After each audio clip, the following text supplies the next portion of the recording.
I was out recently with a mixed group of friends, people at very different stages of life. One couple was expecting their first child, another had just bought a house, and others were settling into careers that finally felt stable. I spent some time talking to a young IT professional, smart, capable, already very successful by most standards, but during the conversation, he mentioned several friends of his that were still living at home with their parents. He wasn't angry and he didn't sound judgmental, just puzzled, as if something that normally happens in adulthood had stalled or not happened. Now, it would be very easy to turn a story like that into a lecture about motivation or effort, but I'm not going there. As a Gen Xer, we invented the term slacker, so we have no moral high ground. What struck me instead was this. These people may not have been lazy or bad, but they were definitely struggling with a transition.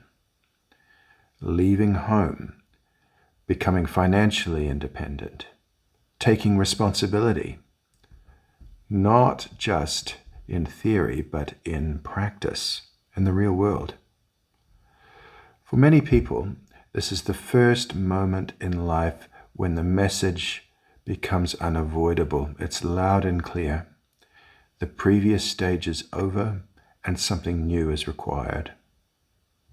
But what's interesting is how often across very different backgrounds people delay this moment. Not because they're incapable, but because transitions are demanding and most often a bit scary. They ask us to let go of an identity before the next one is fully formed. I don't think this is a youth issue. The transition to adulthood is just the first clear example that many of us see of a pattern that repeats across our whole lives. Later, it can show up when a career plateaus or ends. A role that once mattered to us starts to hollow out. Family responsibilities change, health shifts, retirement arrives and is suddenly very real rather than abstract. Each of these moments has the same structure. The old way no longer fits, but the new way is not quite ready yet. And in that gap, many of us try to preserve what feels familiar. And avoidance doesn't usually look dramatic. More often it looks like staying in roles that no longer suit us, delaying decisions we know are coming, filling time with busyness, productivity, or status, telling ourselves we'll deal with it later. But we can't outrun time, and we can't outrun ourselves. Eventually, the cost of avoidance rises. We lose agency because change arrives anyway. Often suddenly, often painfully. A job ends before we're ready. Our health forces a decision we kept postponing. Or retirement arrives when we don't feel fully prepared. At that point, we stop choosing the transition.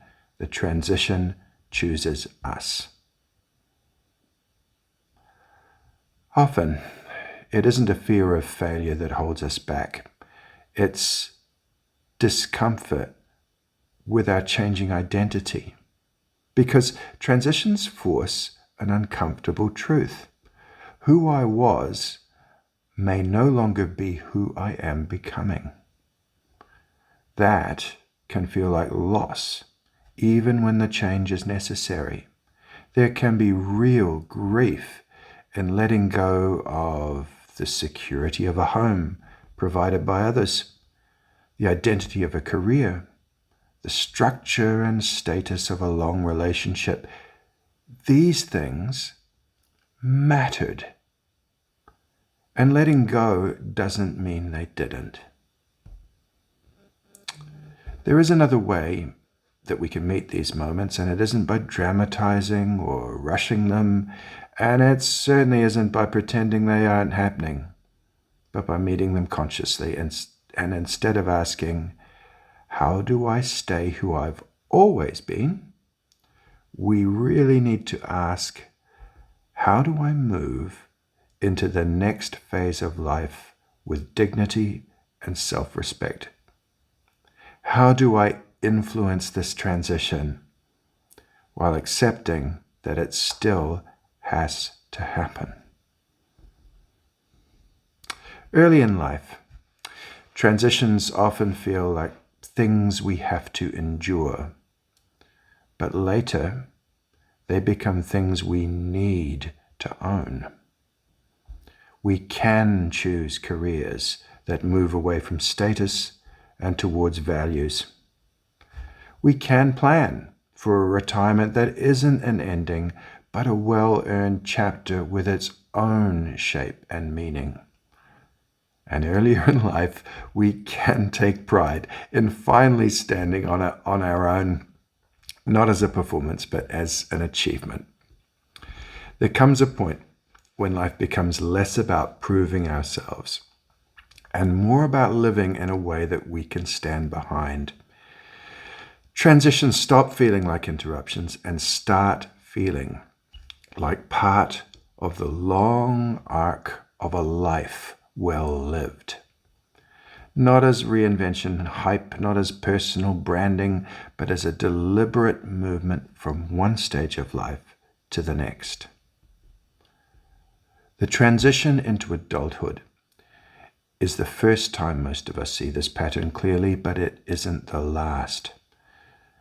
Learning to recognize transitions and to meet them with responsibility and agency may be one of the most important skills of our adult life, an essential part of living a rich, full life all the way through.